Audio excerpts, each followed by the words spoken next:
This video is brought to you by Morgan.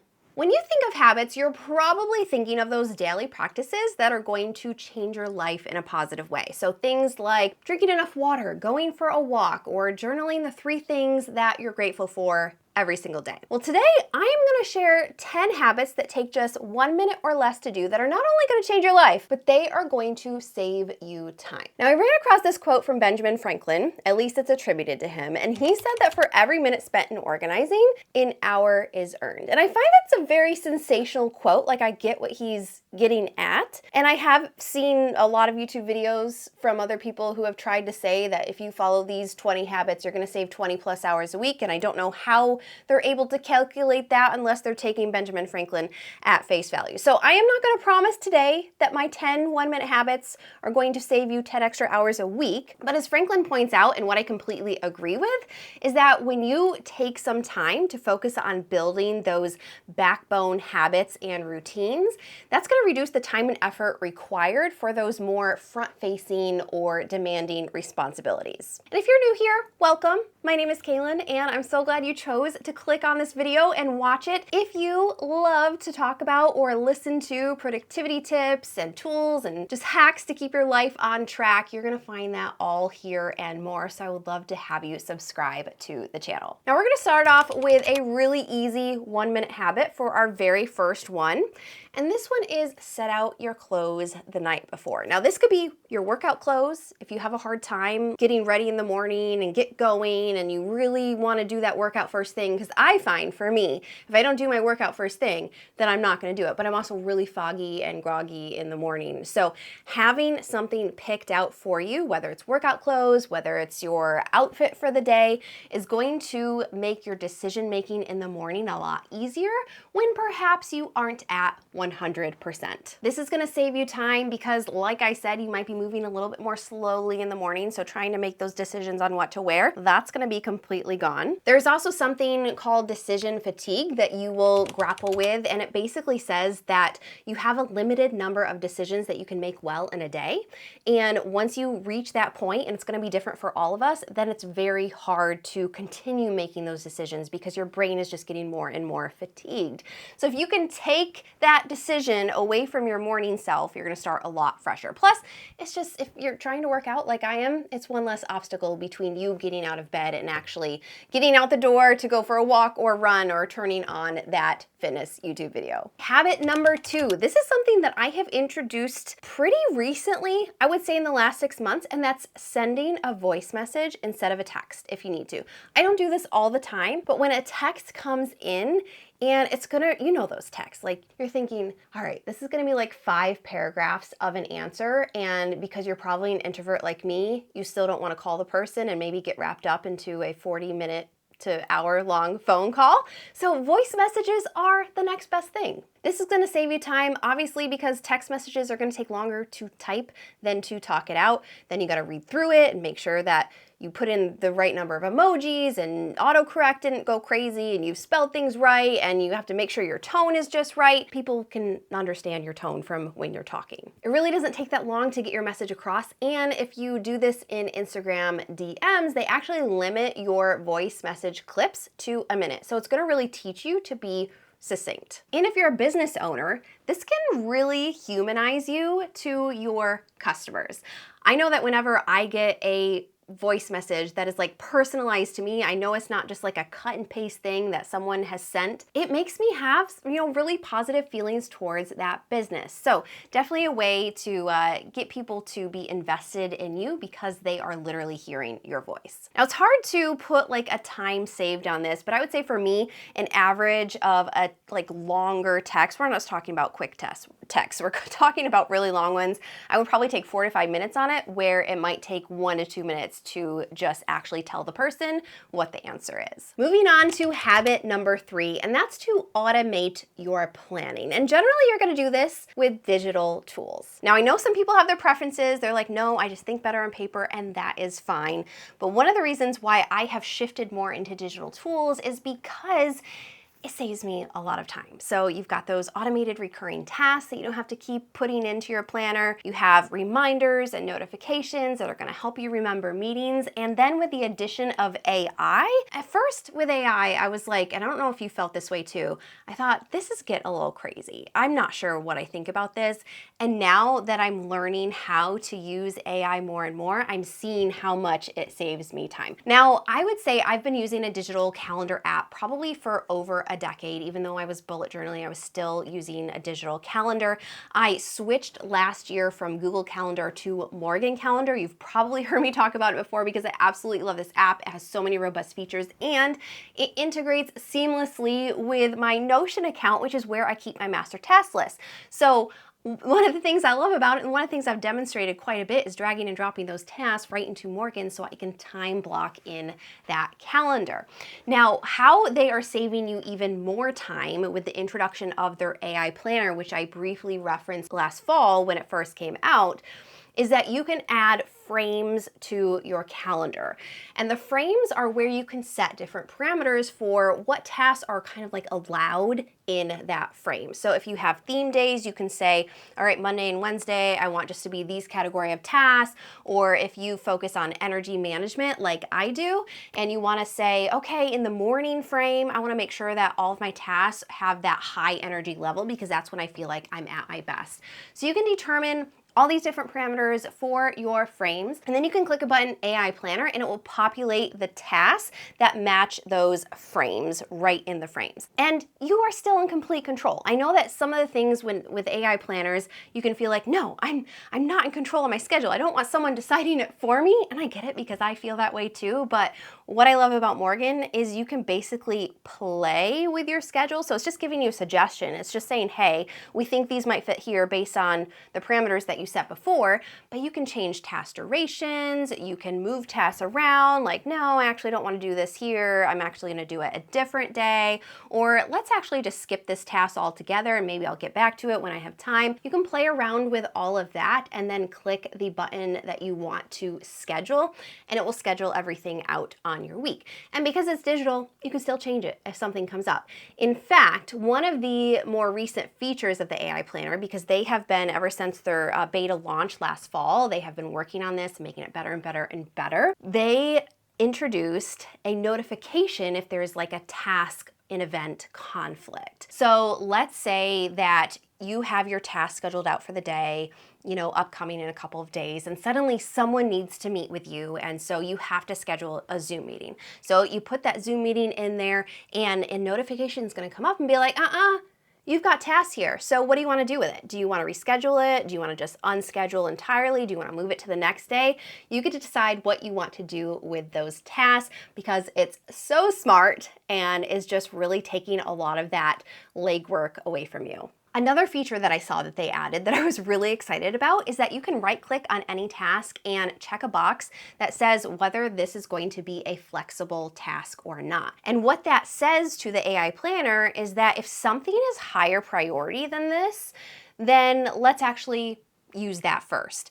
If this is a flexible task, that means it can be more easily shifted and move around. It's still going to match the parameters that you have set, so it's not going to like schedule something in a frame that it doesn't match at all, but what it's going to do is prioritize the high priority tasks if you mention that maybe a lower priority task or something is more flexible, like you could do it on a different day. Clearly, this is going to save you time because you don't have to decide where you're putting what tasks.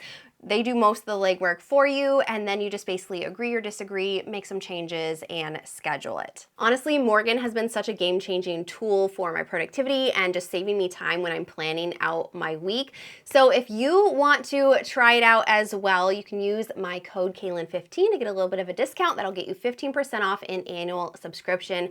And thank you, Morgan, for continuing to partner with me on my channel. Habit number 4 is to use a quick capture page. Now, this is a page in Notion that has a bunch of different buttons that is going to save information from the random little bits of thoughts that you have throughout the day to their correctly organized place or database in Notion.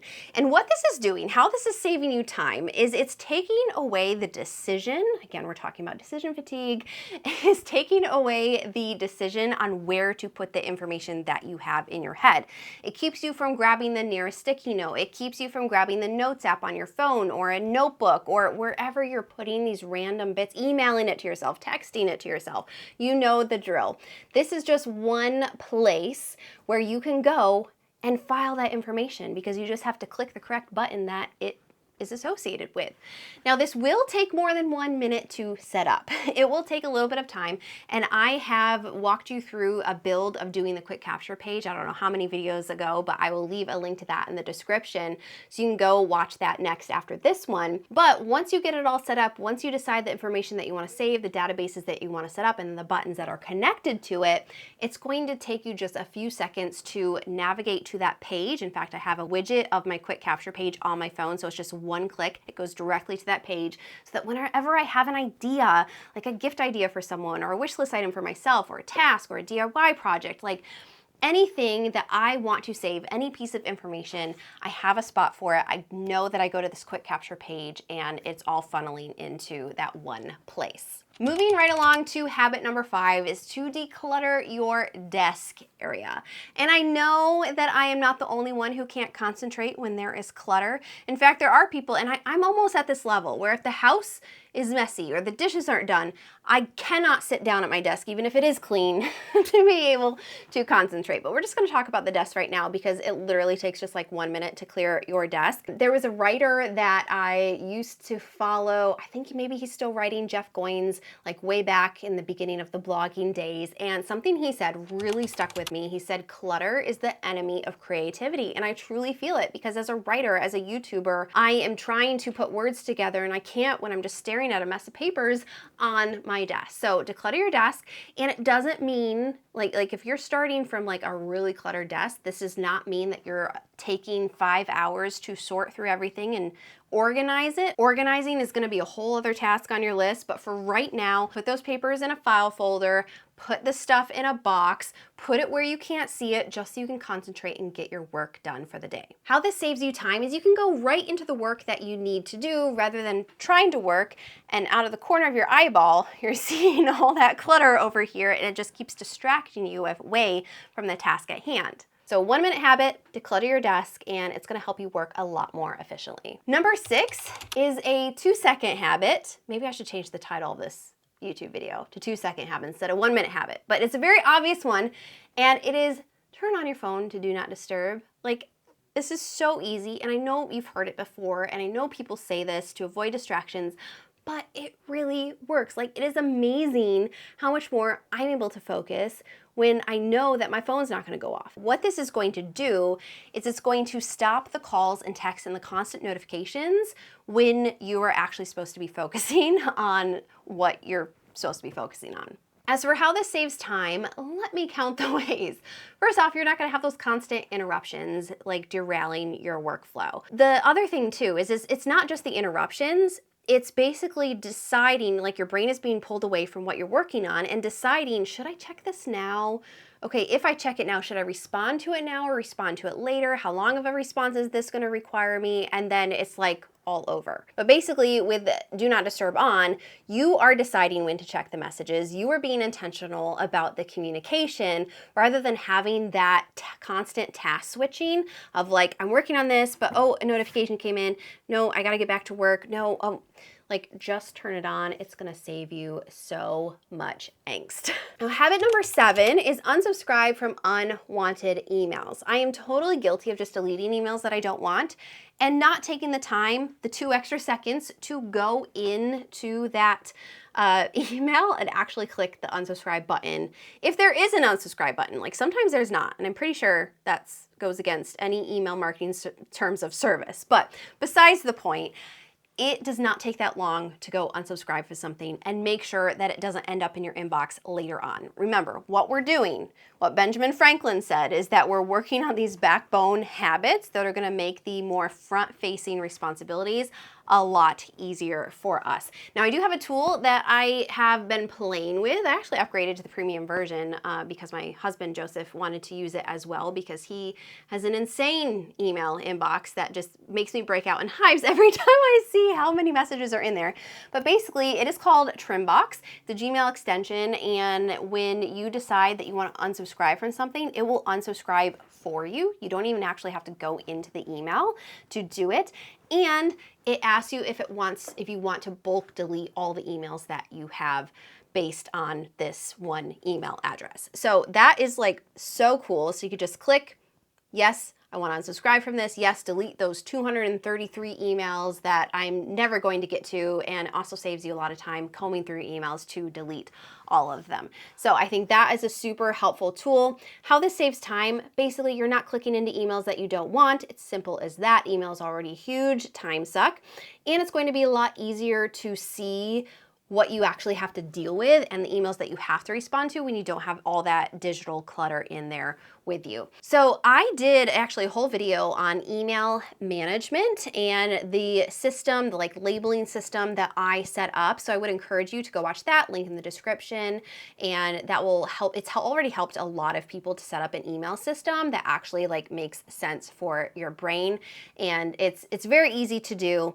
So yeah, go watch that if you need email management tips. Habit number 8 is a habit that I have started doing in the last 12 months, and it saves me so much time. And that is asking Siri to add ingredients to my shopping list. You could ask Alexa, you could ask whatever robot you prefer, but it blew my mind when I found out that you could do it. I feel bad saying that in like my late 30s that I literally just discovered that you could do this. But I use the Reminders app, and what you can do is like actually change a reminder list into a grocery list so that when you ask Siri to add something to it, it will automatically categorize itself into like refrigerated items or canned goods or produce or whatever it is. Now, obviously, this is going to save you a lot of time because especially when you're cooking or doing something in the kitchen, which is most likely when you're going to see that you are running out of an ingredient, you don't have to stop what you're doing and like task switch again. We're talking about task switching, and go over to a paper grocery list or whatever app on the phone that you use that you have to manually type something in. You don't have to waste time doing that. And if you're like my husband, who I'm pretty sure he has ADHD, he will think I need to put that on the list, and then 10 seconds later it's completely gone. So this is just so much easier to be able to just say it out loud and continue doing what you're doing. Again, saving you so much time. It takes just a couple of seconds. Number 9 is a habit that is so obvious, but I feel like we all need the reminder, and that is to put things back after you're done using them, like right away. Not an hour later, not a day later, not a week later. And I know it's so tempting for whatever you're done with to find the nearest flat surface and just set it down. Like that feels like the easiest thing to do in that moment. But what is happening, and what I'm sure you've noticed, is that by the end of the week, you have to schedule a 40 to 50 minute pickup session to be able to put everything back. And it's a lot more brain power, it's a lot more energy, it's a lot more time. And so this is going to save you time by giving you that space to not do a massive pickup session later on. Plus, your living environment is going to be so much nicer as well. And it literally takes 2 extra seconds. Like, it does not take a lot of time, and yet our brains are like, no, too much effort to open the cabinet. So we don't put it back. So this is something, again, that we all need to be reminded of. Putting your computer cord in the drawer when you're done using it, so maybe it's not laying on the floor and being unsightly, putting your keys in a designated spot when you get home, putting your shoes in the shoe rack instead of leaving them on the floor. You could even do this. So a way to maximize time when you're in the kitchen, and some of you probably already do this, is to, while stuff is cooking in the oven or on the stove, then you can wash the dishes that are currently dirty. Because I don't know about you, but I don't want to wait until the end of dinner and then have this massive pile of dishes and be like, Netflix show instead. That sounds a lot better. So I think as you're picking up as you go, as you're done with things, it's going to make, life so much easier and more pleasant. Number 10, we are on our final habit. So this one is to automate your finances as much as possible. So these are things like putting bills on auto pay. It is using an app like You Need a Budget that's going to connect your bank accounts and your credit card accounts. And it's still very secure. Like I've used You Need a Budget for probably, I don't know, over 8 years maybe now, and it automatically imports the transactions. It automatically will categorize them if it can. The other thing I recommend too is a savings app that does automatic withdrawals. So I use the app Wealthfront, and it helps you eliminate the decision of saying, okay, I really want to save for this new thing, but I don't know how much I can save, and I'm gonna have to actually like log in and make the transfer and everything. Whereas with Wealthfront, you can actually schedule and say, hey, if my checking account goes above this level, then can you maybe just take like $100 and put it over in my Wealthfront account? I absolutely love that. It's a high yield savings account, 4% APY. I will give my link in the description below if you wanna sign up through that, because you get 4.5% APY for the next 3 months if you sign up through my link, and I do as well. So hey, it's a win-win. This is gonna save you time because it is basically keeping your hands off your finances as much as possible, less fiddling around. I know that some people are gonna say, but then you don't know actually what's happening with your finances and can lead you to overspending, and I hear you and I get that, but I think you need to automate what you can, what is not going to be like a huge time suck for you to do. But then I still recommend that you check in once a week on your finances to be able to categorize some transactions that maybe weren't categorized at all or categorized correctly. Check in with your accounts, check in with your credit cards, make sure everything is good, see how you're doing on your budget. I did a whole video on my Friday finance routine, so I will leave the link to that below as well, so you can go watch that and see how I do my financial check-in every single week. These are the 1-minute habits that I do that make a huge difference in how smoothly my life is running and also saving me time in the long run.